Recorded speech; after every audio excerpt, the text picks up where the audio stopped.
This podcast is part of the Midwest Podcast Network. Find out more about our other shows and how to support our network at MidwestPodcastNetwork.com.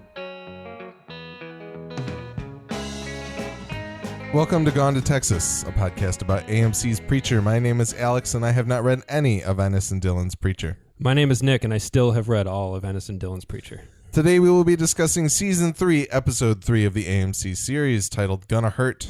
While we will not be spoiling any of the comic and by extension any future plot lines of the show, we will be discussing the details of the series through Season 3, Episode 3. So pause this and go catch up before you listen to the rest of the episode. You can find more episodes of our podcast at g2tpodcast.com. We're also G2T Podcast on Twitter, and you can send feedback to g2tpodcast@gmail.com. That's the letter G, number 2, letter T, podcast @gmail.com. Tell us what you think of our show, and share your thoughts on AMC's Preacher so we can read them on our show. Send us corrections, observations, or anything regarding Preacher or our podcast. If you enjoy this show or any other show on the Midwest Podcast Network, please consider heading over to patreon.com/MidwestPodnet and pledge as little as $1 a month to make our network even better. Special thanks to Jason K., who's pledged at the level of $10 per month.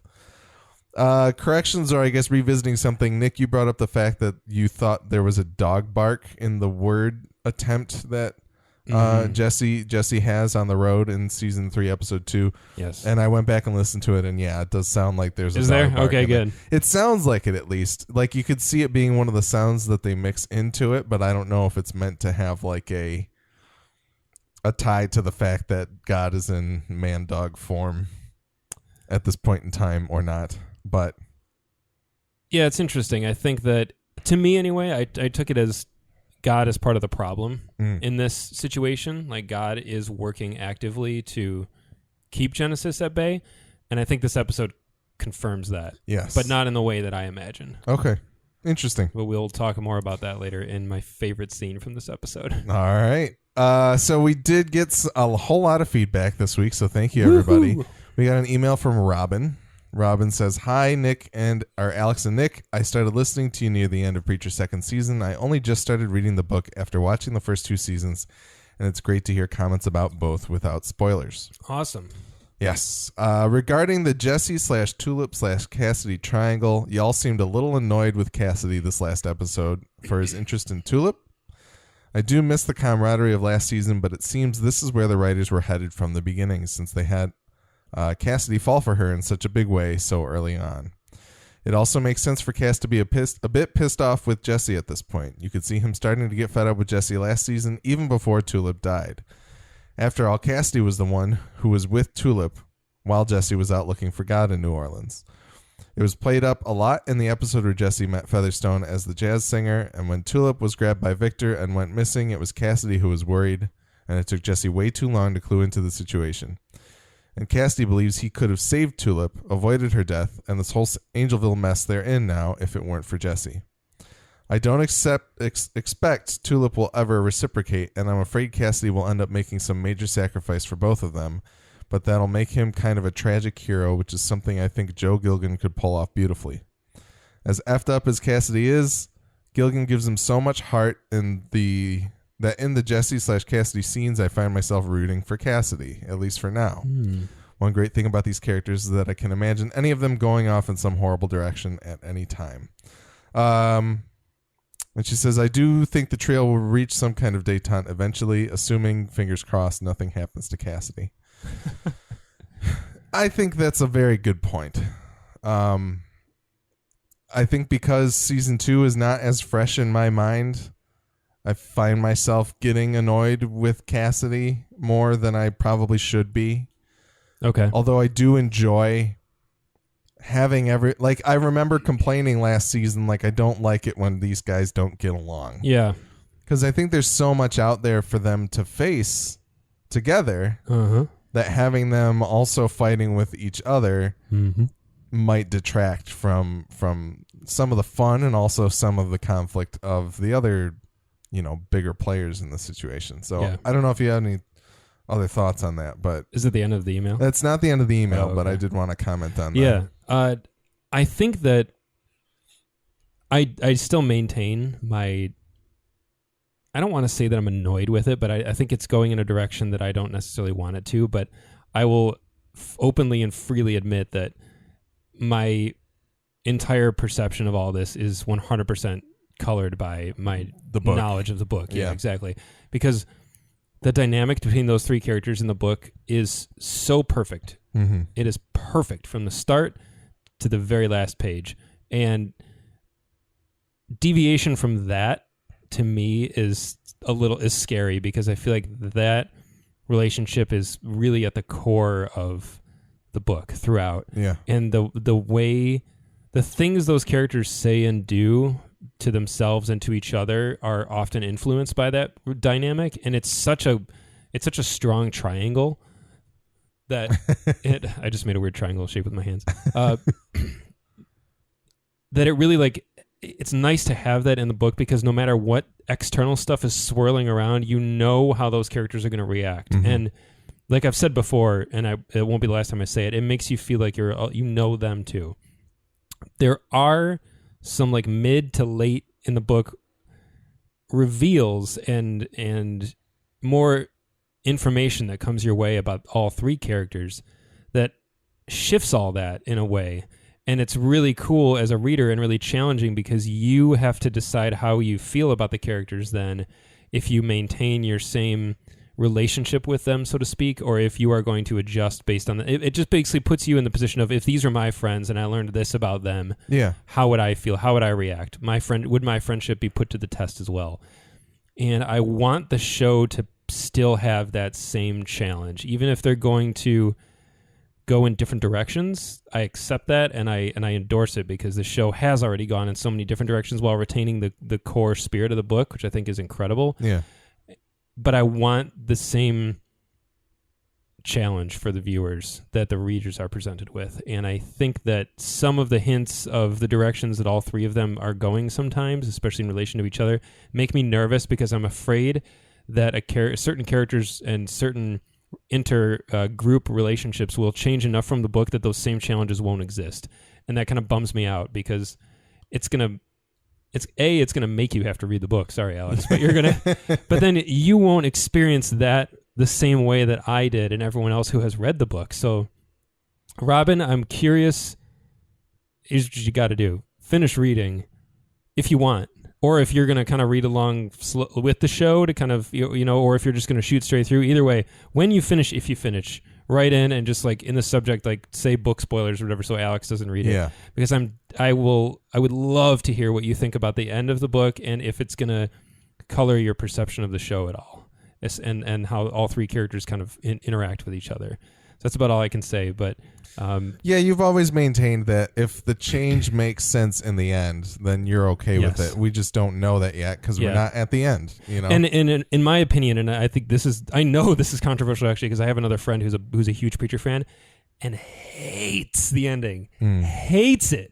so much, and says, I've only read the last, like, 5 issues of Preacher once when it originally was, like, coming out, and I hated it so much I'll never read it again.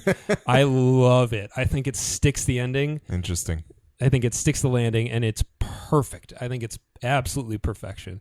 And so obviously I don't want to see it change, but it may change for the better. I don't know. They might make it better. They might make something different that makes more sense for the show. And I'm completely open to it, because I'll always have the book.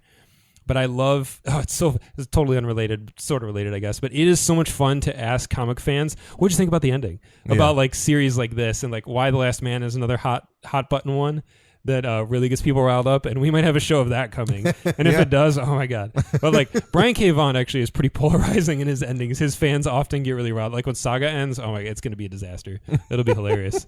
But anyway, I love the ending of Preacher, and I would love to see it remain intact, but I'm totally open to whatever comes. Interesting.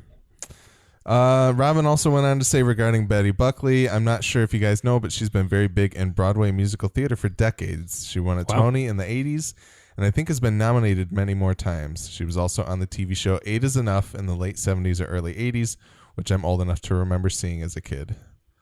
Thank you for that context. She has, even in this episode, she has that air about her. There was one moment in this episode where I was like, man, she reminds me of Judi Dench. And it's not because she really resembles her in any particular way, but she just has this, like, this aura about her. And, like you're like, whoa, actor. Like, Yeah. that's an old school actress. That's someone who's going to walk on set and just like is just business and is just going to run the room, and that's awesome. That's the thing, is that I feel like I know her name well. I just don't really know why.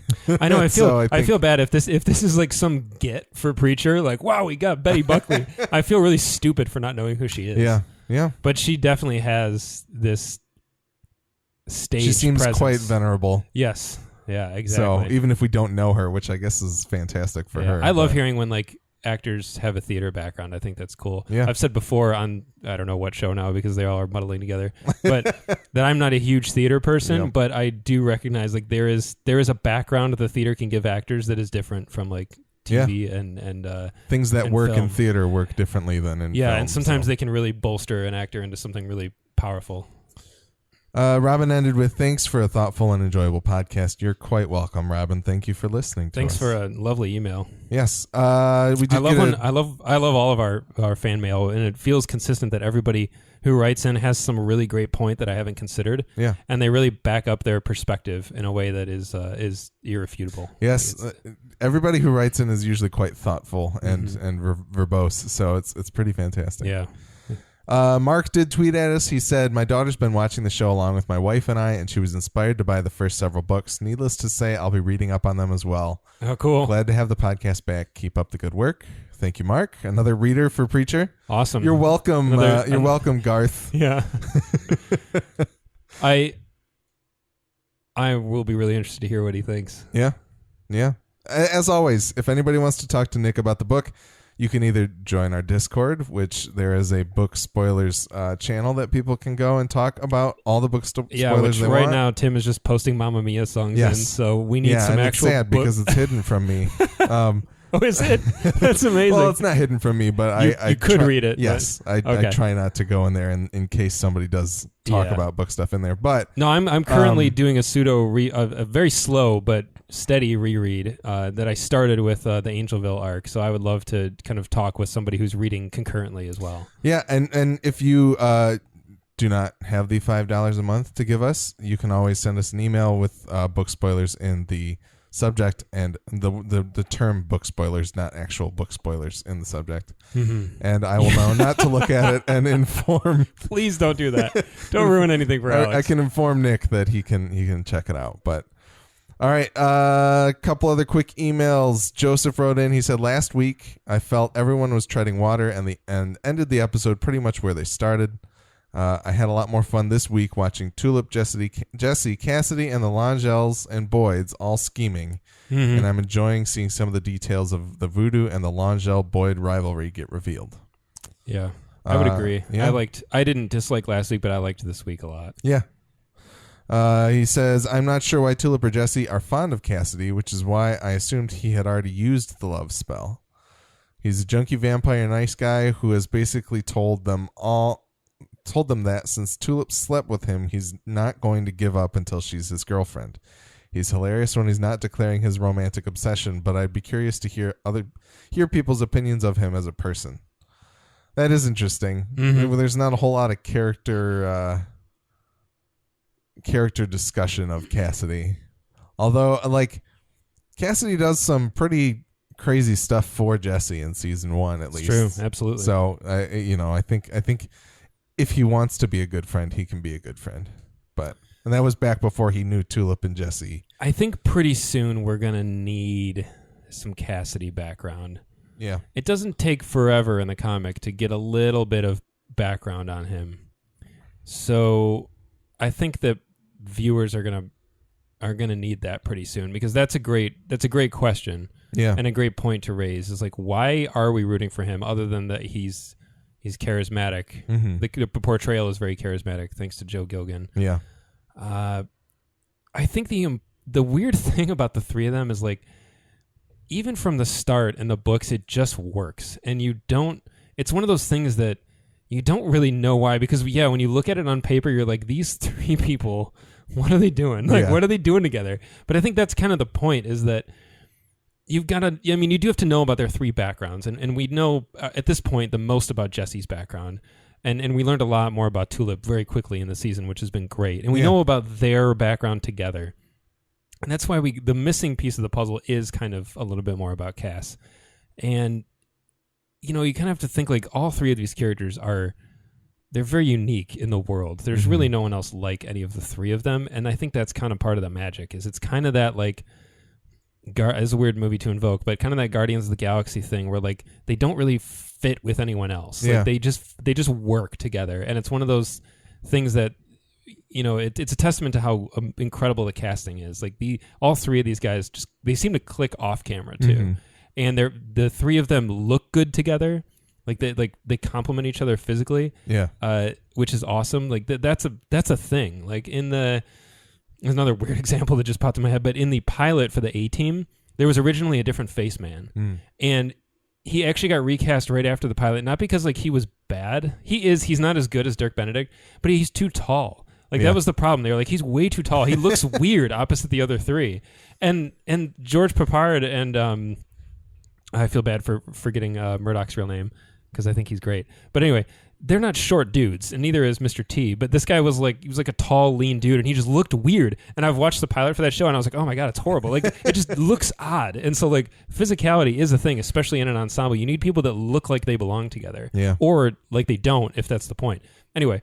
These guys look great on the show, off the show. They all work together. The writing makes the characters work together, but you do kind of need a little bit of information on Cass's background too. Yeah. And I can totally understand being a little bit like, why exactly do they click? But at the end of the day, you're never going to be 100% sure. There's a little bit of magic to it that like they just work.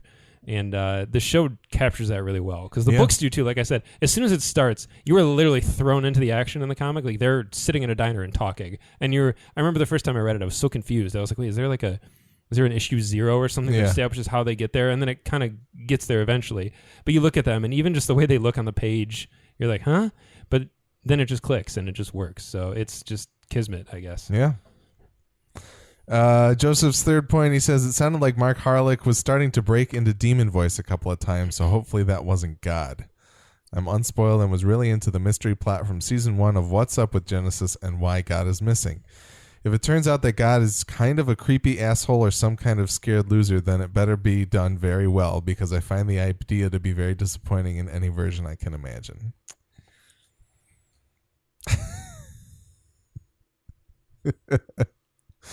Nick is nodding. Don't say it. There's something you're thinking about a way to say, right? Have I not talked about? I thought we've talked about this, like why God is missing.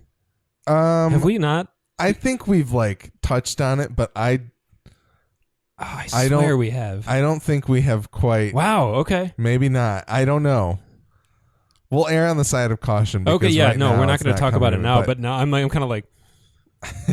Wait, what? I don't think the show has come out and stated why. No. I thought I had talked about it though, like in season 1, because I know I had talked about Jesse's like thesis or Jesse's like main drive in the book, and I know that I had said I think in season 1 of our show, like I'm waiting for Jesse to get to this point. And I don't know. Now I'm questioning, though. Actually, with this episode, I was questioning, has Jesse said those words? Because Tulip says them in this episode. I'm going to kick God's ass. Yeah, he says it at the finale of season 1. He says it in the finale of season 1, okay. For sure. Well, he says that I'm going to find God to see if he needs help, and if he doesn't need help, I'm going to kick his ass, is what is said in the finale of season 1. Okay. So I'm really glad you brought that up, because if this is something I need to dance around, then now I know, because I thought I had spoken pretty openly about, at least in the books, what's going on. Yeah. But maybe not, and that's fine. That's actually cool. I think you've kept it pretty close, which is all right. The right call at the moment, I'm glad that we're sniffing around this then, because there's definitely a lot of hints dropped in that scene, in the conversation between Tulip and God. Interesting. So, yeah, it's a pretty loaded scene if you know. If you know what's going on. It seemed quite loaded, but I was also kind of like, I don't know exactly. Okay. What to pay attention to yet. But okay. Thank you, Joseph, for the email. Thanks, Joseph. We do have one more from our friend Bruce. Was that original Joseph? Yes. Okay. Yes. Man. He's also on the Discord. Yeah, as well. Okay. I'm gonna get onto that Discord then later. We're gonna talk. There you go. Bruce wrote in. He said, just touching base again. Episode 3 was once again pretty good, and they've been doing a good job of pacing out the plot development. I thought for sure that there would be at least one more episode of Jesse trying to hide what Cassidy is, but it's already come out. Speaking of Cassidy, he's one of the most intriguing things this season. He wasn't around in he wasn't around in Angelville in the comics, so he's quite the wild card now. That's interesting. It is, yeah. Interesting thought. Thanks for bringing it up, Bruce. They also seem to be playing the backstory a little bit based on Jesse's comments about his mother when he was talking to Jody. I'm curious to see where that's going. And while they're spending a lot of time at Angelville, the house and surrounding estate are less claustrophobic than the tiny apartment from season 2, so there's less danger of monotony setting in, at least so far. Also, it's nice to see that the show isn't quite done with Mark Harlick yet. That whole conversation between Tulip and God was just great. Anyway, keep up the good work, Bruce. Thank you, Bruce. Lots of Bruce. Great emails and feedback this week. So thank you very much for everybody who wrote in. Bruce. I just always get stoked hearing from Bruce. Master Bruce, yes. Master Bruce. I failed you. All right, let's get on with our recap. So, the teaser. Tulip hastily drives to the Grail HQ in New Orleans to try and make good on her messing up Jesse's plan to get his soul back, but when she arrives, she finds the whole place is empty. On her way back to Angelville, she gets stopped by Man-Dog God, and we learn he looks just like Mark Harlick. Mm-hmm. Fake God. Yes, fake God, as we know him. God thanks Tulip despite the fact that she failed, saying it was all by design and that it was the curse of the O'Hares. Tulip questions why God is hanging out in Louisiana, but God dodges her questions and smites Tulip, only to have her pledge to find him and kick his ass. Yeah, so there was a lot here. Number one, I didn't even finish the episode. I went into the Discord and was like, "Oh my God, I'm so glad we get to talk about Mark Harlick." Mm-hmm. Yeah. I think you have said in the past that in the book, God has a very John Wayne like appearance, at least. I don't know, maybe not appearance, but like I know you said that Jesse has like not hallucinations, but like daydreams of John Wayne or something like that. And I thought at one point you had said that God's like appearance was John Wayne-y. But I guess what I'm trying to get at here is, what do you think about the fact that it is Mark Harlick? Oh, it's great. It's before we even talk about we'll talk about that. It's really fun. It's a really cheap way out of it. Like, it's a really easy way to be like, this is who's playing God. Yeah, it's really fun. But the line that was by design, it was really funny. I was like, wait. Was Mark Harlick created in the image of God? Is that what the show is putting forth? Adam looked like Mark Harlick. Yeah. Are we all descended from Mark Harlick? It's fantastic. Like Mark Harlick. Oh my God. I wish my brother was watching this show. He would die. He would actually die. Like he would physically expire from laughing too hard at the fact that this is Mark Harlick. Mark Harlick is God. We know him so well from Seinfeld. My brother quotes him from Seinfeld all the time. He's incredible in that. Yeah, it's really funny. Like when he peeled the dog mask off and all the light shone. Yeah. I was like, oh, sweet. And then he walked up and it was Mark Harlick, and I was like, even better. I don't know if I liked that his first 3 lines to her were just, that was by design. Yeah. That was also by design. I just was so smug and just the shittiest answer. I was like, oh, this is perfect. So far they're really nailing God from the books. The scene where he goes like God mode, as I call it, where he like gets all golden and glowing and like grows a little bit. That was really cool because when he does show up in the book, that's kind of what he looks like. He's very like. So now we're at the point in the show where God's in the show. And spoilers, to my knowledge, this is actually God. Okay. So Google like preacher and like God, maybe not. Do it with caution, I guess, if you wish, because you get to see what he looks like. It's really cool. It's a cool rendering. The only detail I wish was missing from the show is his eyes are like just they have no iris or pupil or anything. They're just white, and it looks really cool. Like it's really cool in the book, and you're like, yeah, that makes sense that God would have this. He looks humanoid. He looks human, but except for that detail, and he like his hair and like, he's often like blown out and crazy looking when he's like angry and like reacting in a big way. And he does give off like that gold light. It's cool. Like I really liked how they did that, and I'm glad they did because that was a detail that I really liked from the book. It would be cooler if his eyes like went full white because it just looks sweet. Yeah. Why can't this show get the eyes right? That's what I'm wondering. Like, why don't Jesse's eyes turn red? They don't bother doing anything with the eyes. Yeah, and it's maybe it's more. No, screw that. It's important because comics and these are both visual mediums that rely on those kind of effects. And I would be really cool if Jesse's eyes turned red when he used the word, as I think they should. Maybe they will when he gets Genesis back. I don't know. Anyway, really cool scene. My favorite scene in the episode. My favorite scene in the season, probably. This is I've been waiting for God to show up in the show. Yeah. Like in a proper way, to actually engage the characters, because in the real world. Yeah, to me, like one of the coolest things about the book is that like God is a character. Like God is a character, and you see him. Like you get to, and other characters see him, and they know that he's God, and it's not a trick. It's him talking to people. It's crazy, and the way the comic does it is so fearless, and it just goes for it. And that the fact that the show is now finally doing it, and they're not like hiding his face. Like I liked it when he was like standing by the side of the road in the dog suit. Don't get me wrong, I thought that was cool, but I'm glad that that only lasted like an episode or two. Yeah, like this is what should be happening. Like a literal face-to-face conversation with God. Those are some of my favorite parts in the book, and it so far in the show, I really really like it. I took a lot of notes this episode. When he says I was counting on it and all that, I was like, whoa, this is hard. Well, yeah, no. And that, it was almost something that I didn't quite pick up on, that God was intending for Tulip to fail. Yes. Until she explains it to Jesse as like he wanted me to prevent you. Yep. So that's a big takeaway for this episode. Yeah. That God is... He is doing things by design, but he's not... I think it's important to note that he's not waving his hand and doing things. He's manipulating people into situations by being God, by acting like I'm going to give a command or like a request, and they're going to see it through because I'm God. But he's manipulating them into doing things, and he is trying to keep Jesse's soul away from him. And essentially, i.e., he's trying to keep Genesis out of the picture. Yeah. And that's huge. And that's something that goes by kind of quickly in this episode, but do not let that go by unnoticed. Like, that's a big deal.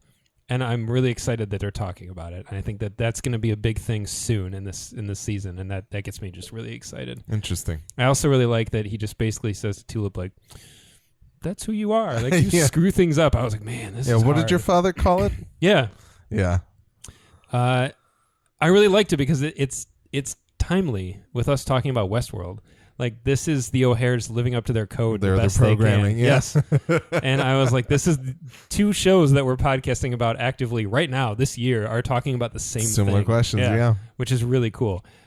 Just to rewind a little bit really briefly, I loved the scene of her driving. Oh, it was so cool. It was so slick, the way it was put together. I loved it. And I'm a fan of zooms, which is a weird thing to say because you get them right like 1% of the time. Yeah. There are so many cheap zooms, and like zooms can be so tacky and so gross. But when Tulip whips into like the parking lot, there's this little pop zoom in on her right as she like swings the car around, and it was really cool. I was like, that was sweet. It was like a Tarantino kind of thing, and like it just worked, like Guy Ritchie, like it worked really well. And then as she's driving the car back, there's a really cool like dolly zoom it's like a shot of the car driving away from camera down the road. Yeah. And it's awesome because they're doing a dolly zoom, but they're also dollying side to side. And I was like, is the track on a diagonal? Like I was watching it and I was like, that is really cool because it could have been done in post, but I don't think so. This show is like really into like doing cool stuff in camera. Yeah. But it's like dollying left to right across like the grass and the road. But at the same time, you see the background and the foreground shifting. I was like, whoa. That's sweet. That's dolly zooms have always been my favorite, like camera, filmmaking technique. And you can only use it sparingly. Yep. You can't do it all the time, but when you do, and it works. Even in this shot is so quick. One of my favorite things about when people do camera gags and stuff, that you did it just because you could. Yep. You didn't need to, but it works so well. Like this is such a fine line to walk.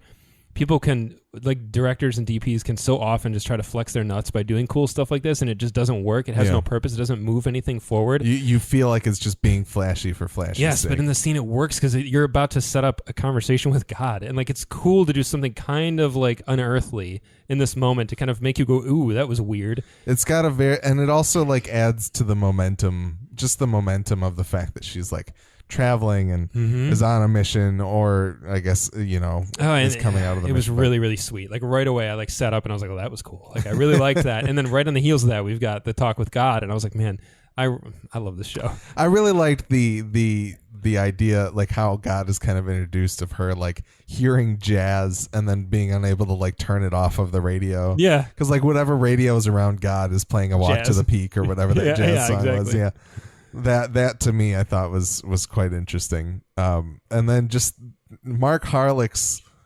body in a body tight leather suit is so it's just like it's not like shapely at all. There's nothing overtly sexual about any of it, and it's just so funny. It's just a dude in a dog costume. Yeah, it is really fun. You're right, because the wider shot of it when he's like putting the helmet on, I was like, look at that. Look at that middle-aged I can dude. See everything right now. Like his slight. He's not fat. No. You can see his slight like pudge though, and that's fine. But yeah, you're right. It's not like, wow, look at the ass on Mark Harlick. Or like he's just a guy. You're just like a dad in a suit. It's weird. It is really funny though. It's a good. I'm glad you brought that up because. It's not like he's not like fat in it. He's not like trim. It's just a guy. It's really funny. Yeah, you're right. I remember thinking that too because the way he's shot in a lot of the scenes, it's like his waist up or like a bust shot when he's talking. They probably could have used like a butt double or something if they really wanted to, but they didn't. That's what's so good. And it's funny. Yeah, exactly. Yeah, it's really funny. I some of my favorite jokes in this show are the ones that I can picture while they're on set shooting. I can picture Seth Rogen on the monitor going, like just like laughing and going, oh, look at him. He's watching the dailies, just like, oh, this is better than I even imagined. Yeah, or like just at the director's monitor, just like laughing. Look at that guy. It's so funny. Yeah, it's really good. I just rewatched the 40-Year-Old Virgin for the first time in like probably almost 10 years. Yeah. And Seth Rogen's jokes in that, I feel like he had a hand in them. Obviously, Apatow was writing. Yeah. And he knows Rogen really well. He knows how to play him like a fine, beautiful instrument. But I feel like you can't help but feel like because each of those characters is so in the voice of the actor that they know what they know, and they know how to make it funny. And Rogen's jokes in that are so good. And I get easily annoyed with Seth Rogen. Like I like him in the right quantity, and sometimes I'm like, oh, that's enough. Like in the late aughts, early like 2010s, I was like, oh, enough, Seth Rogen. Like I didn't want to watch any more Seth Rogen stuff. And now like I think he's so perfect for this material. Like I do not want him in the show though. I don't want him to pop up in like a small role. That would be immediately distracting. I don't feel like he would do that, but I hope not. Anyway, if it was Kevin Smith on the other hand. Oh, Kevin Smith. I wouldn't be watching Kevin Smith's Preacher. Let me make that clear. Any other thoughts on this big scene? Obviously, I thought it was honestly, we did get his "I am the Alpha and the Omega," which is his like introduction in the first season, of course. That Mark Harlick. It's the audition material that Mark Harlick gets. That's good. Yeah, that's funny. Unfortunately, I did like this episode a lot, but it's all downhill from here for me. Like I loved this scene so much that the latter half of the episode even didn't quite hold my attention as much. And part of this was me just being like, this is something huge from the books that I really loved. Also, I mean, it's really important to note that Tulip calls him out. She's like, it's not good enough for her. Yeah. She's now like in the same realm that Jesse is. She's aligning to like she's being confronted with issues of who she thought God was, or didn't really like care to think about God at all.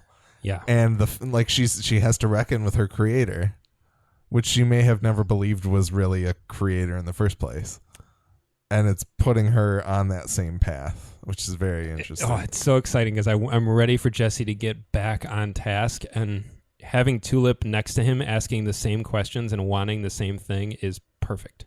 So that was another big exciting takeaway for me. Interesting. Very cool. All right. In Act 1, TC patches up Cassidy and becomes very suspicious about his comfortability with being shot and his complete lack of scars despite being stabbed and shot several times over. Tulip tells Jesse about her interactions with God and mentions she doesn't think God wants Jesse to find him, as that's why God set her up to fail at stopping the Grail. Jody interrupts Tulip and Jesse to take Jesse to church to get something for Gran'ma. TC passes on his concerns about Cassidy to everyone, causing Jesse to go check up on him. Jesse finally tells Cass that he's his best friend and then promptly warns him to leave as Jody and TC are onto him and they'll do terrible things to him. Cassidy refuses to leave, so Jesse impales him where the bullet wound was to delay TC and Jody's finding out that Cassidy is a vampire. More TC and Cassidy was good. Mm-hmm. I enjoy the two of them together on screen. And I think the thing, this is jumping ahead a little bit, but TC, Colin Cunningham, who is portraying TC, just seems like such an interesting, I don't even know how to put it. Like the scene where he's standing naked in front of Tulip, I'm like, he's weirdly like lean for the fact that he's like a backwater like hillbilly, and all of that. He's just this weird Swiss Army knife of like skills and fetish. He's Swiss Army man. Yeah, it's quite. I don't know. I just find him very fascinating, I guess. He is very interesting. He's so much more compelling and interesting than he is in the books. Colin Cunningham is, you get the vibe that like in another universe he could have played Cassidy. Like he has that versatility to him. Yeah. But not in this universe because Joe Gilgan is just perfect. Of course.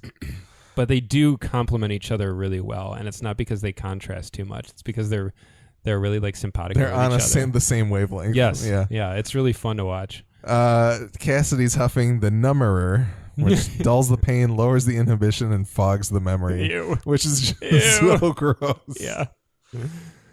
You know, I don't know Colin Cunningham. Like I'm not familiar with him from anything else, but man, does he ever, to me anyway, as someone from Michigan, does he nail the Louisiana, the Bayou accent? Yep. He really just gets all this, in my opinion, he just more gets so than literally anybody else. Yeah, on the he show. gets the syllables so right. It's really, really fast. I love listening to him talk. If there's anybody from Louisiana that has something else to say about that. Like he reminds me of characters in True Detective Yes. season 1, where they really have that perfect drawl.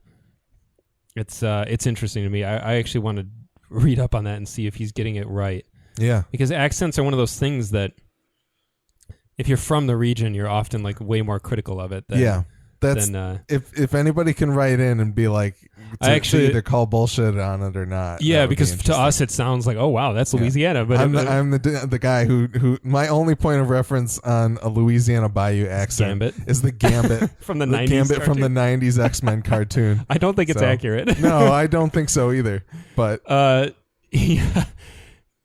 I actually laughed out loud in my car today listening to the most recent Game Nerds episode because Brian keeps saying Yakuza, and you're like, no, it's Yakuza. Yeah. And it's really funny because it reminds me, you guys are saying the same thing, kind of like it's close, but it's not.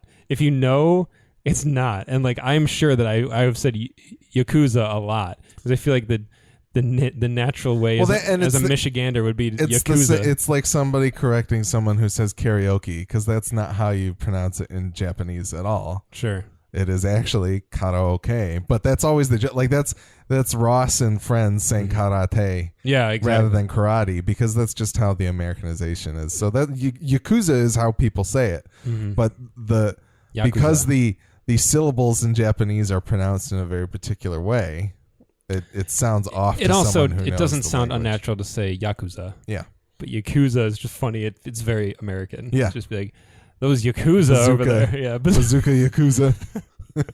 Anyway, it just was funny that was on my mind today. I like cracked up listening to that conversation because it reminds me of Flight of the Conchords when they're talking about, I think it might be in the first episode. It's early where someone says, oh my gosh, you guys are Australian. And they laugh and they're like, no, we're New Zealand. And they're like, well, what's the difference? He's like, no, in Australia, they say car. We say car.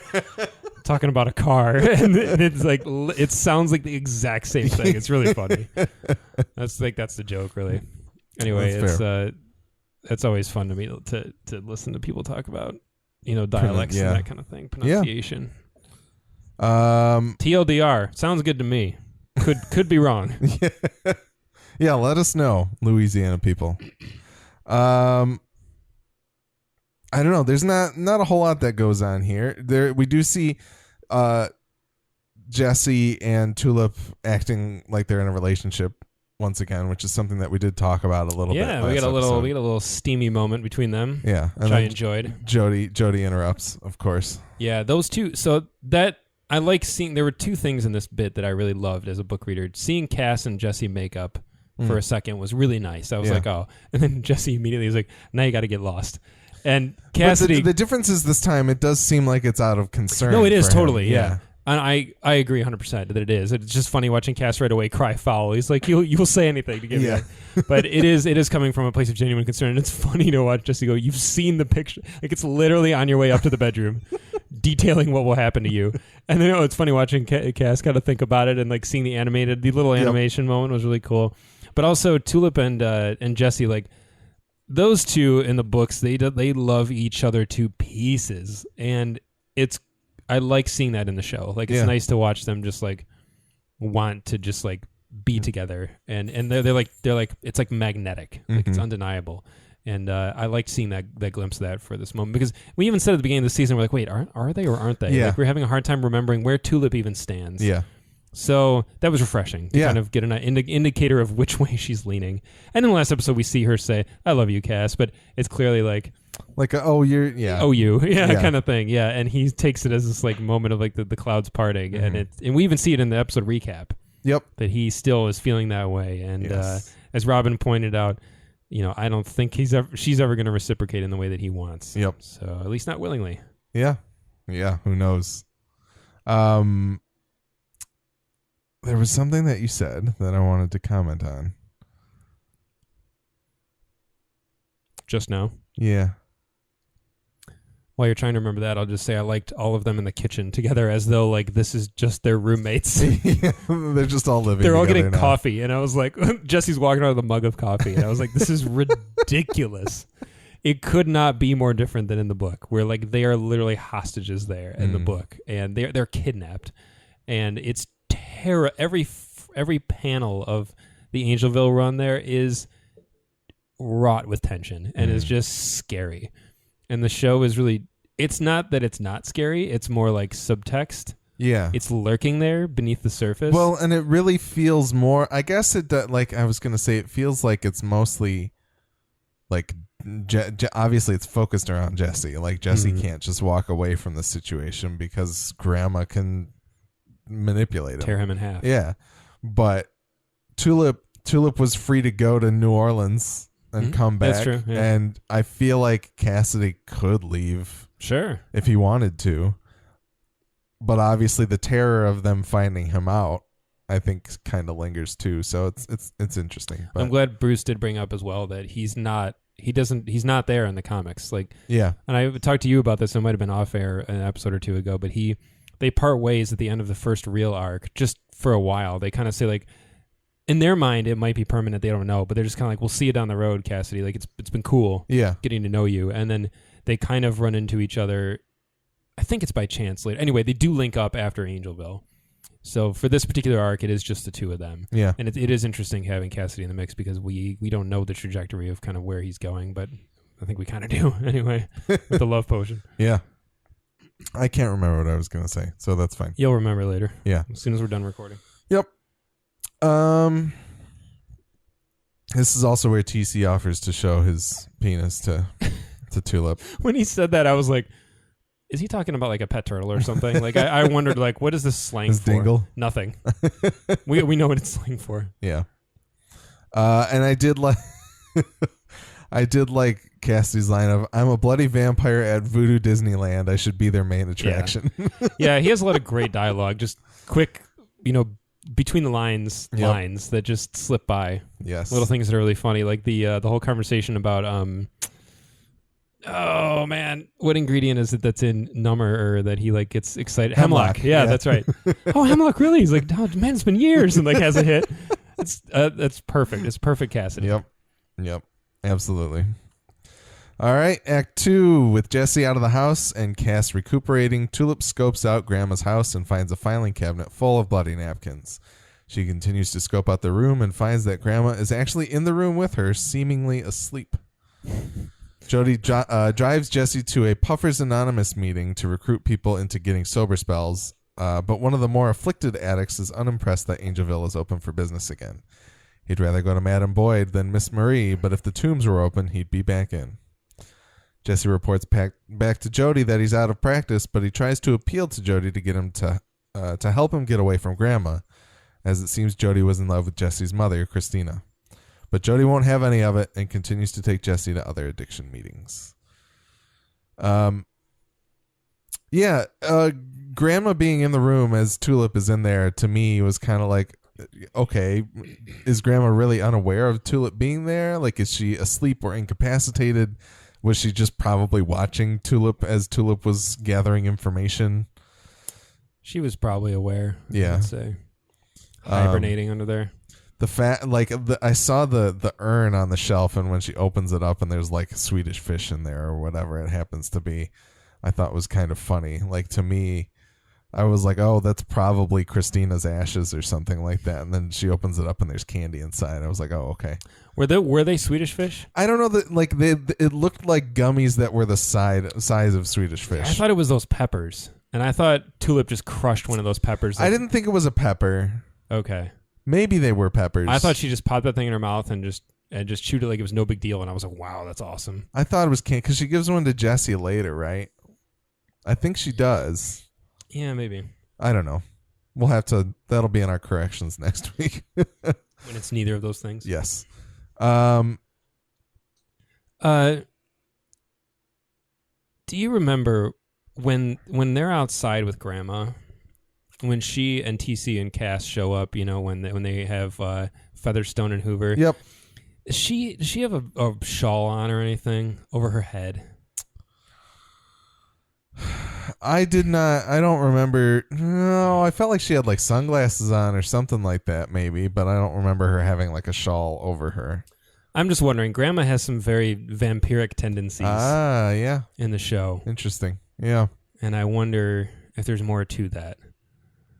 She's not a vampire in the book. I'll just say, like, no, this is a theory based on. That would be interesting though, because Cassidy's presence there and the idea that they used to just burn vampires, like vampires were a regular thing around there. Yeah. I wonder if Gran'ma is actually one and TC and Jody don't know, and part of the reason she stays young is from blood and they don't realize or something. I wonder.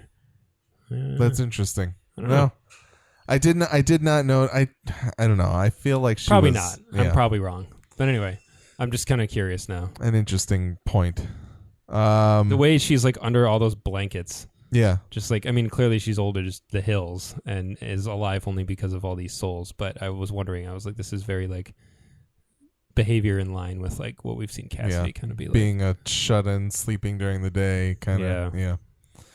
Anyway. Yeah. She's out, I think she's out in broad daylight though with Jesse a couple times. Yeah, because I mean, she went out to look at the grave. Jesse's mother's grave. I don't know. I really liked the top. I think it was the beginning of this sequence when Jesse's walking out to the truck and he like gets angry at the chicken, the immortal chicken. Once again, just running around. This is a recurring joke that will never get old. No, it's really good. Yeah.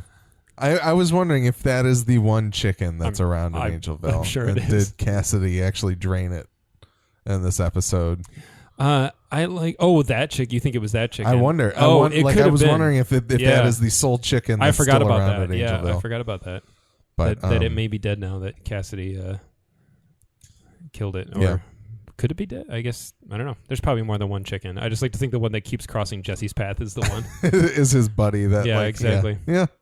When Tulip picks up the phone, we know that that's the phone they use to communicate. That Jesse. I don't think so, though. That she picks up. I've thought about that, and it seems like it looks pretty similar. But I don't recall Jesse picking up a phone and speaking into it. That's right. I guess he's talking to her body. Yeah. Well, when she picked it up and the voice was like, "What do you want? What do you want?" Yeah. I thought it sounded like the warden from Hell from season 2. The like same Grandma's voice. Grandma's got a direct line to Hell. Yeah. That's pretty good. Wouldn't be too surprising, would it? No. I thought it was an interesting detail. All the static and then just, what do you want? Yeah. It sounded like that, like her, it, he, whatever, from Hell. Yeah. I suspect we might hear a little something more. Either that or it might just be like a funny gag. I wanted to say at the top of the show, and I forgot, I'm shocked that we haven't seen any Arseface or Hitler as of yet. I'm pretty fine with it. I figured you were okay with it. But I'm okay with it for now. I mean, it's just crazy to me that they're in the opening credits and they are missing from 30%. Yeah. But who knows? Maybe the back half, or I don't know. Who knows? Yeah, I'm trying to think. The Puffers Anonymous meeting. Dude, I'm such an idiot. I didn't get it at first. Like, it started, I saw the thing that said glue, and I was like, what is this? And then the guy's talking, I was like, oh, it's alcoholic. I didn't get it at first. But then when that guy's talking and he's like, just one little whiff, like, I just started belly laughing because I realized, I was like, oh my God, Rogan and Goldberg. Where's the glue, Dad? Yeah, exactly. It's up my nose. Like, freaking out. Oh my God, I laughed so hard. It was very good. Well, and the story that he's telling, the fact that he's like with his kid and they're going to like recreate the opening of Saving Private Ryan. Yeah. Presumably this child is like under the age of 12. Yes, we watched the scene 3 times. And I love the idea that being at like a hobby store is like, he's like itching, like, oh my God, there's glue, there's adhesives everywhere that I want to sniff. Oh man, it's so funny. Like, it's just like the perfect cut of, again. Which this is I one where guess I could if see anybody's out there and is part of a Puffers Anonymous group, I apologize but it just seems so like, I don't know if you can get addicted to offering. Maybe, I don't know. But again, it's one of those things I can picture Seth Rogen just laughing and being like, "Oh man, yeah, that's good." Absolutely. Yeah, and that guy, the part where when Jesse's like, talking about how he was addicted, and he's like, "Oh, Madame Langell," and the guy does this like weird like sniff as he's like, "Holy shit, it's open again!" Like, he had the weirdest delivery, and the way he said it made me laugh again really hard. And I was like, this guy should have been played by Rob Hubel. Like, the delivery of that line right away, I was like, this is Rob Hubel at his douchiest, and it made me laugh really hard. That's incredible. That'd be pretty, yeah, I'd be down for Rob. He'd be Hubel. the kind of guy that could, he's in everything anyway, and he's always good. He's always like shades of himself. I always like him as like the more executive type, the executive douchebag type character. But like in I Love You, Man? Yes. Yeah, he's so good in that. Absolutely. I love him in everything. Like, whenever he pops up, I forget his name 70% of the time. And I'm always like, it's someone's like, he's always good in everything though. And the guy says one little whiff just to settle the nerves. Yeah. While he's at the hobby emporium. Like, what nerves? When his kid is in bed, when his kid's sleeping. Yeah. What nerves do you have? It was great. It was really funny. Once the joke clicked for me, I was dying. I also loved, and then it just kept going. Like, Jody saying, like, when he's like, "Oh, I struck out," basically, and Jody's like, "There's a Gamblers Anonymous across from the Riverboat Casino." I was just laughing so hard because like these characters are serious. Like, these are serious conversations. He's like, I don't know. They troll hard at these anonymous meetings to get customers. The fact that the meeting is across from the casino is just, it killed me. I was like, this is great stuff. Like, just clever little throwaway jokes. Mm-hmm. But yeah, it's interesting. The notion that Jody was in love with Christina is interesting. I was like, are we going to have a Snape situation on our hands here? Yeah. I don't know. That's fresh to me. Interesting. I wasn't. Yeah, I don't know. I wasn't seeing it, but when you said last week that Jody and TC shot each other a look when they said how Jesse pissed off the Boyds, I was wondering if they both knew different stories from Jesse for some reason. That's true. Or like if one of them does know the truth but the other doesn't, or like what the deal, like, so that could be like maybe Jody did help him get away originally, and that's why he's trying to. I like Jody as pure evil. Yeah, but I don't know. I guess it's interesting. It adds dynamic. Like, yeah. Jody's really 2-dimensional in the book, but it works. Like, you'll never walk away being like, that Jody's a little too shallow of a character for me. Like, he's perfect for what he is. So in the show, I do like giving him a little more dimension, but I don't want him to grow into a sympathetic villain. And here's something that was a little inside baseball, and I was a little unsure if I wanted to even bring it up. But the fact that Colin Cunningham is a regular in the credits, and Jody is not. It's weird to me. Is like so far they're both 3 for 3 in terms of episodes. Yeah. I was like, does that mean that something will happen to Jody? But Jody is by far the more important character in the book, which is crazy. Like just that separation, unless it's the fact that they're like, well, we can't have, maybe Colin Cunningham is just a bigger name. Maybe it was like a negotiation thing. Maybe his agent was just like, he needs to be in the credits. I don't know. It is strange to me. It feels like a political. Well, and the fact that like they wouldn't like pull Eugene or Hitler like back to put Jody in, seems very strange to me too. So it's true. It's a good point. It's something I keep forgetting to talk about. Yeah, because I actually wondered. They kept showing the shot of him with his like surgery goggles on, and even at the beginning of this episode, I was like, "Is that TC?" Like I had to look it up because I was like, "Who is this guy?" Because I remember seeing Jeremy Childs appear later, after the regular credit sequence, and I was like, "Why would TC be ahead of Jody?" It's interesting. Yeah, I don't know. I love Jody in this though. I think he's just perfect. He's fantastic. They're both great. They're both great. Yeah. Jody was the character I was more concerned about, and so far he's living up to it. That's good. The only other thing, it does appear that the Boyds have certainly taken over, and I'm wondering if the reasoning for that is that the Boyds are much more cut and dry. Like you give us money and you get a thing. Yeah, we'll get into that for sure. Yeah. So, yeah. All right. Act 3. Tulip uses flattery to mine information out of TC on how to get Jesse out of his contract with Gran'ma. But TC tells Tulip she best not mess with Miss Marie, and the only way for a debt to be released is when Gran'ma says so. Cassidy drops in to see Gran'ma and is curious why she is in such an unhealthy state if she calls herself a healer. But she says she's working on it. Gran'ma asks what Cassidy really wants, and he says he wants the love spell, and he's not leaving without it.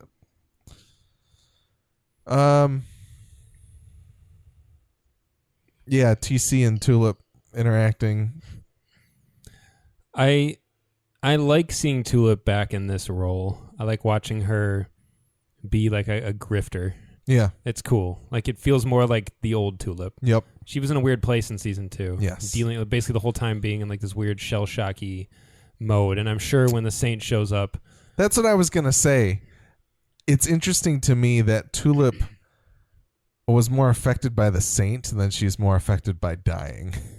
Well, I think she has died. She's come back from the dead. I feel like that would do things to you mentally, and I feel like now that she almost doesn't have fear, she may be a little more fearless because she's died it already. That's true. She's tried it on and it didn't take. Maybe that was the antidote to the Saint.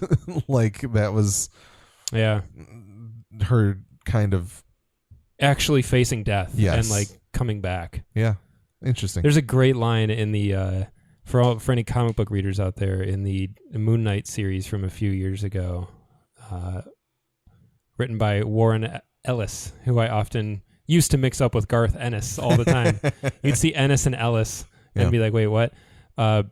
Where Moon Knight, I think it's in the last issue of the run, the 6 issues. He only wrote 6, but anyway, at some point he just has this line where he says, I died before. It was boring, so I stood up. I think he says, so I stood up.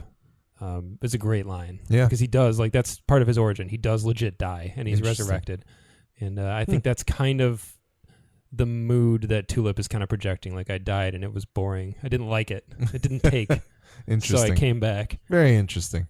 I am looking forward to the next meeting between her and the Saint, because I like Tulip like this. Yeah. It's fun to watch her swagger her way through the show again. Yeah.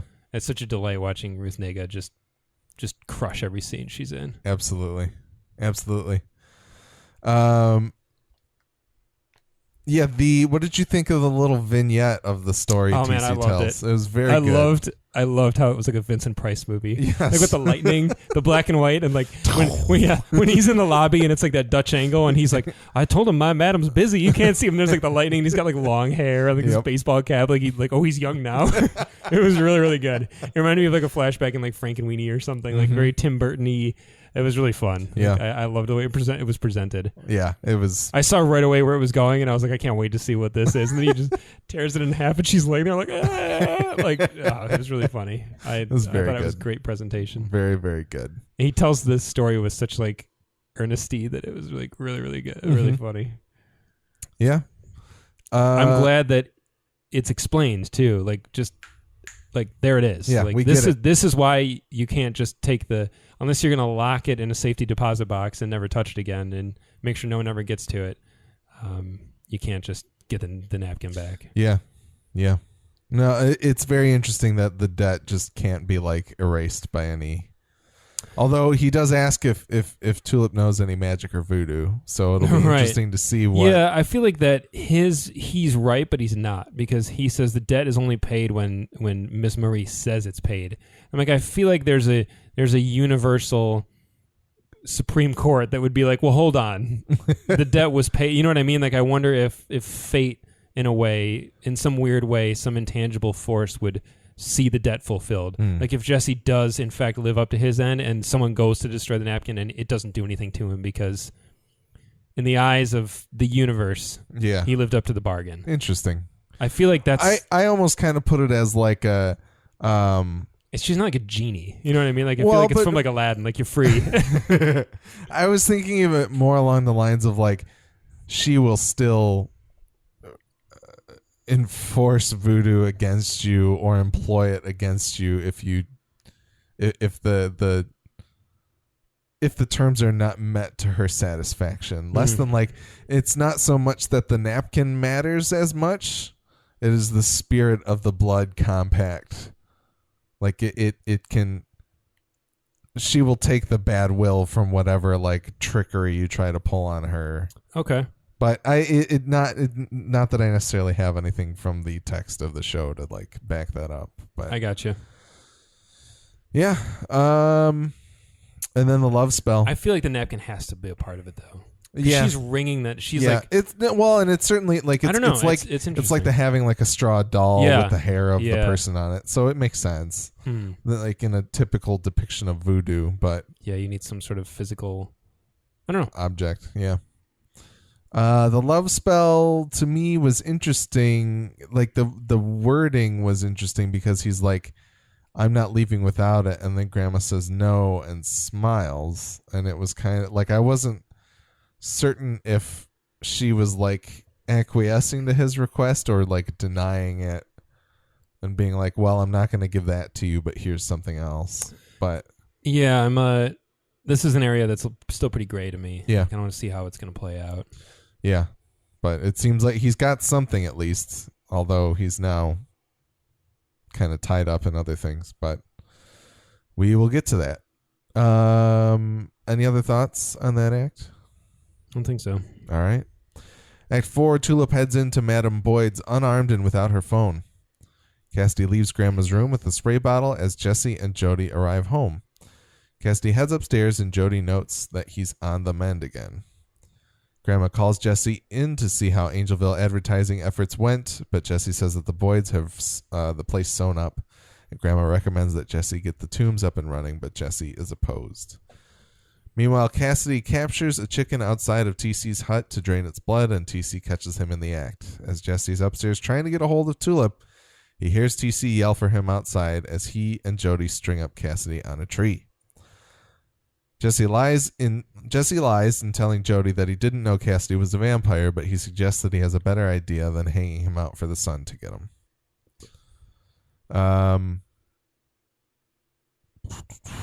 Yeah, I like the fact that they're like normal spots to check out, like the Riverboat Casino, the DMV, and the check cashing. Yeah, like basically where desperate people are. Yeah, where people desperately need something. Sad. It's extremely predatory and very sad. Yeah, the Gran'ma threatens him with the coffin. Ooh, as that we saw coffin. last season. Yeah. So that I toiled over the sound of for so long. Yeah, I love thinking about that in season 2. All the hints throughout the audio like cues. The literal gears turning. And me just being like, I want to talk about it. It's a bummer because we haven't really seen more of that from when he's a kid. Like just how much coffin he endured. Yeah. It's just not the same without the John Wayne apparition in the show. Is that when he mostly sees that John Wayne is like a... I mean, he's throughout the book. Okay. He's like a... Have you seen True Romance? No. Have I made this comparison? Maybe, but In True Romance, the main character, played by Christian Slater, he has like the... kind of the ghost of Elvis is a character and is like over his shoulder talking to him and like giving him advice. You never see his face though. Yeah. It's really cool. It's one of my favorite. I don't love the movie True Romance. I think it's full of great stuff, but it never really comes together for me. And I think it's because I don't like Christian Slater very much. But all of the other characters in it are phenomenal, and it is a ridiculously stacked cast. And some of the writing is just... It's written by Tarantino, directed by Tony Scott. So it's this weird, one-of-a-kind animal. It is very good, but it just like doesn't... People love it. And I think it does have a ton of worth. But anyway, one of my favorite things about it is this Elvis. And he like... You see him from like over the shoulder, like combing his hair and stuff, and like his cool like gold sequin jacket. You know exactly who it is. Yeah, and you see him out of focus, like in the bathroom mirror. He always appears to him like when he's having these one-on-one scenes with himself. Like he's like talking in the mirror, trying to hype himself up, and you see Elvis be like, "Yeah, you got it, baby. Like you can do it." And you'll like see his face, but he's out of focus, like in the background. It's really, really good. It's such a cool thing. But that's basically the way John Wayne is in the book, and he. I think he first appears after... I just had an image of Michael Showalter playing John Wayne. No. For the show. That's enough. That's enough, Michael Showalter. Being people he shouldn't be. Yes. It works in Wet Hot because it's so bad you know that it's like by design. That's really good. No, that's funny. It's more... Yeah, that's like Bruce Campbell as Elvis in Bubba Hotep. Like it works, but it shouldn't. And it doesn't, but it does. I don't know who you would cast as... The thing is, like, I don't think you ever see his face in the books. Like, I think it's kind of the same presentation as True Romance. Like, True Romance predates the book, I'm pretty sure. So it could be inspired. I feel like it would have to be. Interesting. But now I want to rewatch True Romance because that came up recently also, in a totally different conversation. But anyway, I think the John Wayne ghost appears after Jesse's dad is killed. I think he kind of subs in for him because they watched John Wayne. Like his dad repeatedly throughout like flashbacks is like, John Wayne is like the ideal that you should try to live up to, basically. Like John Wayne is the ultimate man. You should try to be like John Wayne. Be a good guy, a clear-cut good guy, and save the damsel and shoot the bad guys and stand up for people who need standing up for, basically. So throughout the book, you get this like weird hallucination of John Wayne, and John Wayne gets him through the coffin experience, because at one point in the books, he's down there for like 2 weeks or something, like some insane stretch. The cover of that issue, actually, is like the coffin underwater and John Wayne like leaning up against it, like standing next to it. And he like talks to him through it and is like, hang in there, partner. Like, you can do this. And when you do this, you're going to come out the other side even tougher and like cooler than you were before, kind of thing. It's so good. That's awesome. I'm really sad that it's not in the show because it's such a cool, weird thing that doesn't exist elsewhere except for True Romance, like I just said. And I was never a John Wayne fan. Like I'm way more of a Clint Eastwood guy than a John Wayne guy. I feel like people usually fall into one of the two camps. It's a generational thing, I think. That's true. But I totally get it. It's like the same thing with like, I'm not a huge Beatles fan either, but I get it completely. Yep. And it's kind of like that. And it works so well in the books. And again, it helps bridge the gap between John and Jesse Custer. And it helps make Jesse make more sense. Like you're like, oh, I get it. Like that's all he wants to be, is that guy. And when he screws it up, when he screws things up and then he realizes he does, you see the disappointment on him because you know he just wanted to be like John Wayne. Yeah. And do the right thing. Yeah. Anyway. TLDR. Any thoughts on Cassidy getting found out by TC? They do a great job of making Cass scary when he's vampire mode. Yes. Like all the sound effects and like the looks in his eyes and stuff. It's really good. It's really effective. I really like that. I think there will be a lot more of that to come, and I'm excited for it. Yeah. Yeah. All right. Act 5. Back at the London Lodge Roach Motel, Tulip comes to see Madame Boyd, calling herself Pomerantz and saying her boyfriend Rich has a blood compact she wants to resolve. The assistant at Madame Boyd's takes Tulip back to the back room, only to reveal that she herself is Madame Boyd and that she's aware of Tulip and that she's speaking of Jessie. Tulip tries to fight her way out and ultimately pulls a gun on Madame Boyd. Jessie's opened the tombs back up. It seems to be an underground fight club where people come to bet and the contestants fight to get their souls back. For the first match back, he's pitted Cassidy against the science teacher that we met last week. So Madame Boyd, I thought that was kind of that reveal to me is cooler after thinking about it.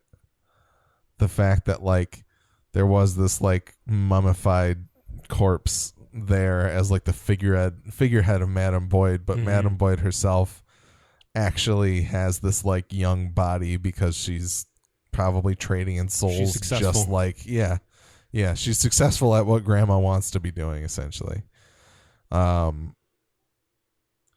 really dug this whole thing. Yeah. I really like the presentation of the way the Boyd operation is depicted. I think it's kind of funny that it's like a dentist waiting room sort of. Yeah. The thing is, like, right away, I was like, I get it. I would not want to go to Angelville. This is the place I would go. Mm-hmm. For sure. It just is like, not that I would go to either of these places, but it's just like clean and it feels efficient. And like when the person comes out and she's like, oh no, like there's some, I forgot the exchange of dialogue, but it's very like, oh no, you're good. Like he's like, our debt's cleared. She's like, yep, you're fine. And like checks him off. And like, it just feels pleasant. Yeah. And there's more bedside manner. Yeah. And just like presentation is like cleaner and it feels updated and modern. And like, I feel like there's something here about like, you know, the difference of going to like an old, I just got to keep comparing it to a dentist, like an old dental practice versus like a new one. Like I used to go to this dentist. An old one where the boy is grinding the wheel to use the drill like an alienist. Yeah, exactly. The one that John goes to. Yeah, that would be scary. No, I used to go to this dentist around here that was very, very modern. It was really up to date. And I remember like I went in their waiting room. They have like a nice new TVs. They had like a little fireplace. They had a Keurig station set up and like a little cooler with bottled water and pop and a little container with like Mrs. Fields cookies. And I was like, this is entrapment. Like, I know what you're doing. Come back again. You know that I brushed my teeth extra well last night because I knew I was coming here today, kind of thing. But every the layout of each bay, if you will, the whole building's laid out in like almost like a semicircle, so it's really like pleasing. It's not like a hallway. You don't feel congested. And each little, you know, when you lay down in the thing and they put the light over you, above you there's a TV and they give you the remote and like you can put on whatever you want. That's and awesome. You know, watch. Yeah, I used to watch ESPN every time I went there because I didn't have cable. Can I get this place's I'll tell you after the show.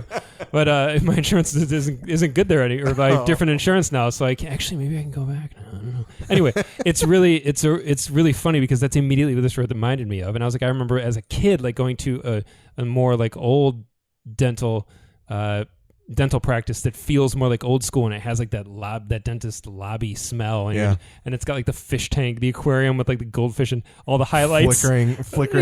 one flicker light and all the highlights for kids laid out everywhere, and you're just like, that's the comparison I immediately felt. That's fantastic. I liked the actress who turns out is Madame Boyd, but I thought that whole exchange as she's like the receptionist character was really good.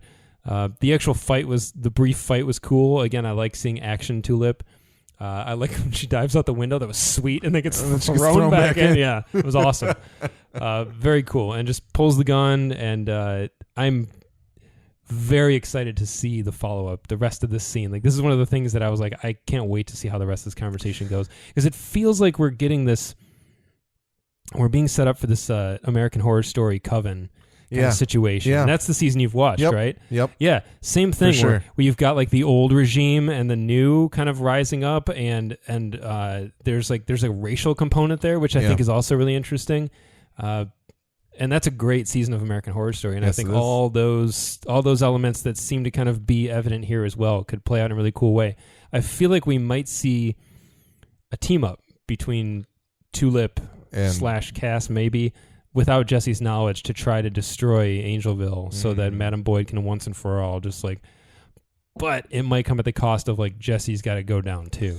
Well, yeah, the enemy of my enemy is my friend kind of situation of like we can employ the Boyds against Angelville just seems very natural. Yeah, and I think it's a I don't want to call it telegraphed, but it's just a very well-worn situation. So seeing that coming and kind of being excited for what could play out.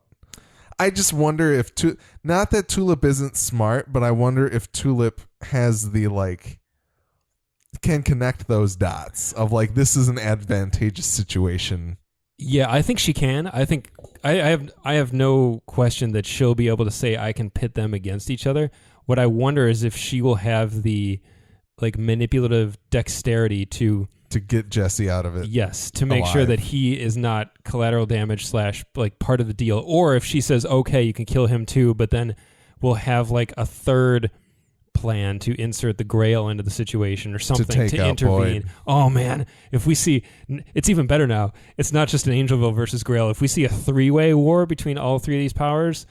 Well, that was like coming into this conversation, I forgot that I wanted to bring it up, but I was wondering if the Boyds were standing in for someone or starting to present themselves as one of the factions against Jesse, and vying for Genesis, as you've kind of spoken about. Yeah, in the past. They totally might, and that would be really cool. I like the idea of like this voodoo outfit kind of pursuing him as well, thinking like, man, the damage we can do with Genesis too. Yeah, that is true.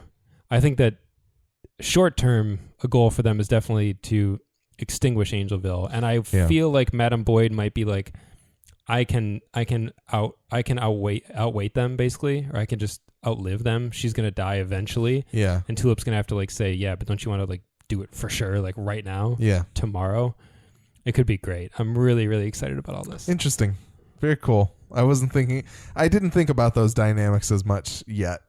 But I think that's very cool. And then the tombs. You know, I'm a little disappointed that it wasn't the auction situation that you described last week. Like, yeah, this is kind of I don't want to say fun. This makes more sense. It makes more sense and seems logical, but the auction style deal was certainly interesting, and it kind of fit with the fact that like the Japanese company that is selling bits of soul to people that are compatible with. Yeah, I think it would be a more intellectually and emotionally satisfying and maybe not satisfying, but more interesting story to pursue versus just like gladiator style fighting. Yeah. Because I don't understand what about this Jesse finds so reprehensible. Like what about this makes him go, no, I'm not opening the tombs? Because I'm like, I mean, yes, you're making 2 people whose souls have been partially siphoned off fight to the death. Mm-hmm. But I don't know. Jesse's done worse, Yeah. He will do worse. Yeah. We've seen him do worse. So it's strange. I expected something much more much darker. Sinister. Yeah, exactly. Yeah.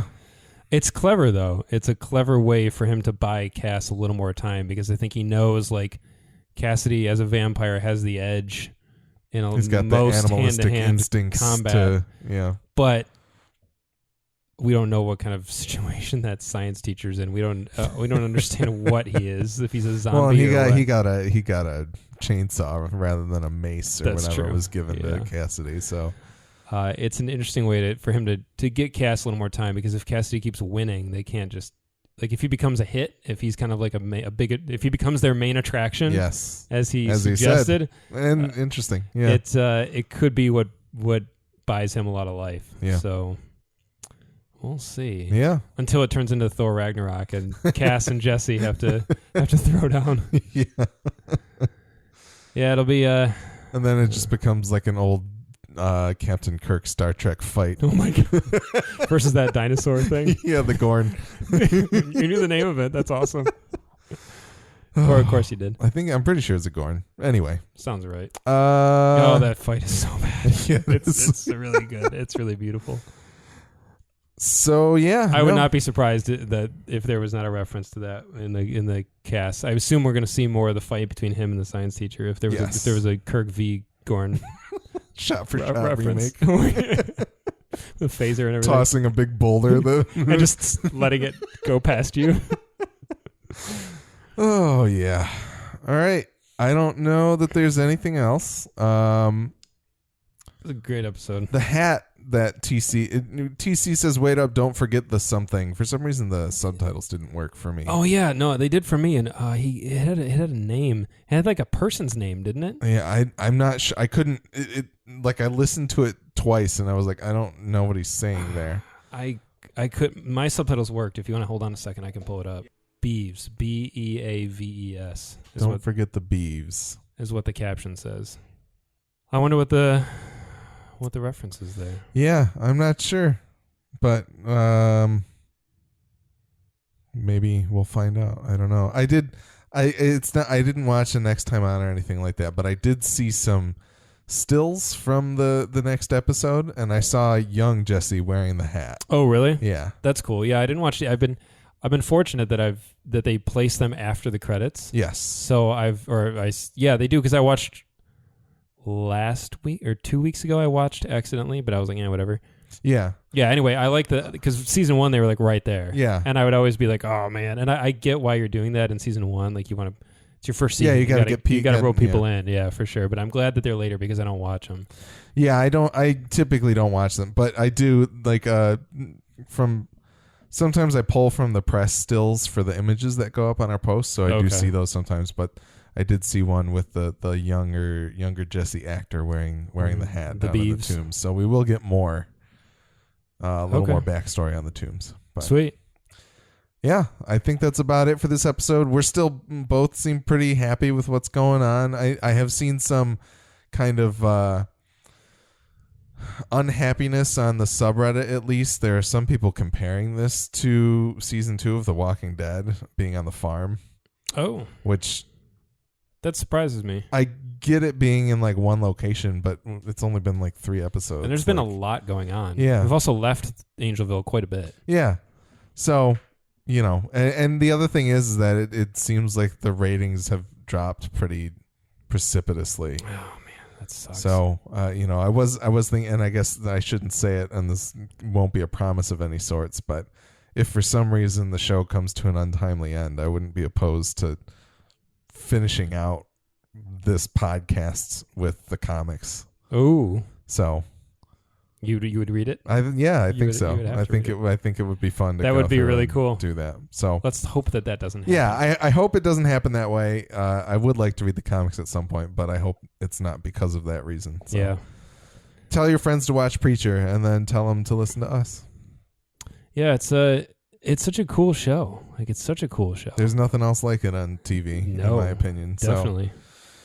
There's nothing else like it in the comic world either. Yeah. I mean, it's funny because when people talk about like the greatest, I see like all the time these topics on like Reddit and stuff, like what are the best, what are your all-time favorite books?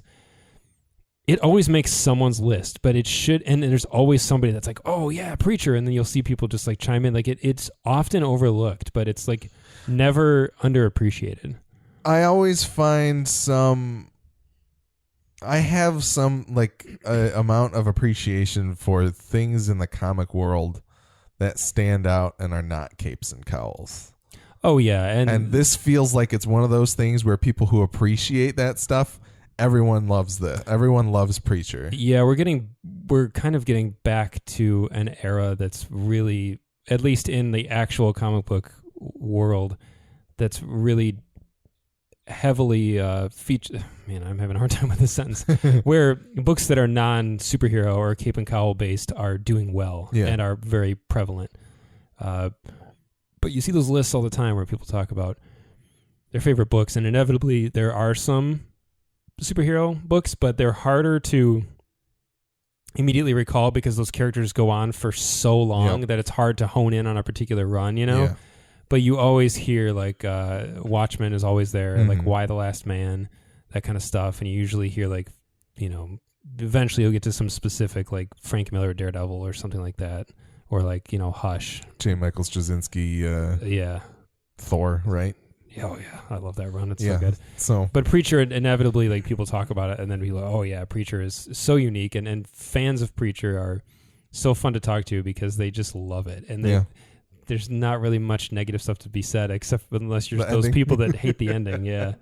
But it is such a, the fact that it exists is just incredible to me. And it's fun. It's one of those things where I was too young when it was coming out to really read it. I could have, I guess, but I wouldn't have liked it as much. Yeah. But when you look at if you can find an actual issue of Preacher, it's so cool to look at because it feels like such a product of its time. And it just has this special feeling about it. Like Sandman. Sandman's the same way. There's another one too that people always mention. And Watchmen is too, but because Watchmen was 12 issues and just like was what it was. But Preacher, like it just you see it and you're just like, this is special. And it's a blast. It's a great read. That Steve Dillon art feels so 90s. Yeah, well, and the covers I think they were all done by the same guy. It's not Steve Dillon, and they're very unique too. They have this Fabry. Yeah, they have this really amazing look to them, and all the character designs on the covers are different than in the books, which is really interesting. Yeah. They're like similar, but they they're don't not. all have Dillon face. Yeah, no, none of them do. And like Jesse looks like Johnny Depp on most of them, which is really interesting.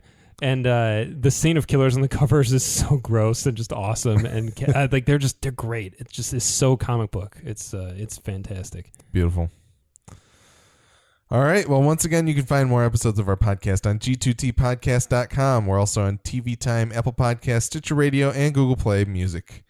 We're also G2T Podcast on Twitter, and you can email us at g2tpodcast@gmail.com to tell us what you think of our podcast and share your thoughts on AMC's Preacher so we can read them on our show. Send us corrections, observations, or anything regarding Preacher or our podcast. The Midwest Podcast Network has other shows about video games, horror movies, FX's The Alienist, and HBO's Westworld. Find out more about these shows as well as how to support the network at MidwestPodcastNetwork.com. Our theme music is the song All In by The Red Thread, and it is being used under a non-commercial Creative Commons license. That's all for this episode of Gone to Texas. We can't wait to see what next episode of Preacher brings, but until then, go forth and speak the good word.